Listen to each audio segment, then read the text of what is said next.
অন্তঃস্থল থেকে খুলনা মহানগরের মাফিয়া প্রধানমন্ত্রী পালিয়ে ওই ইসরায়েলের দোসরদের কাছে আশ্রয় নিয়েছে। আমরা আজকের এই সমাবেশ থেকে অবিলম্বে ইসরায়েলের দোসর মোদী এবং শেখ হাসিনাকে গ্রেফতারের দাবি জানাই। আমরা অন্তর্বর্তীকালীন সরকারের কাছে আবেদন জানাতে চাই, সমস্ত ইসরায়েলি পণ্য ইসরায়েলের সাথে সমস্ত বাণিজ্যিক সম্পর্ক ছিন্ন করতে হবে।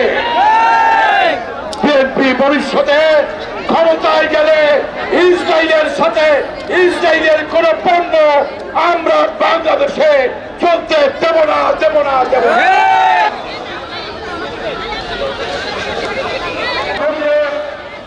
সারা বিশ্বকে একটা বার্তা আমরা পারি না, তবে প্রতিবাদ করা ছাড়াও আমাদের কোনো ভাষা নাই।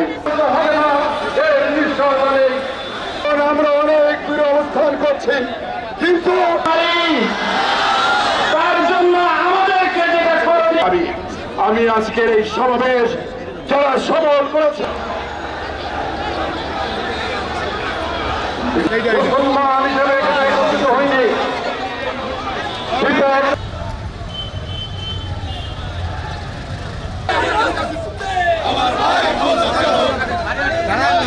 গাড়ি দিয়ে ফেলাই দেন তো ভাই।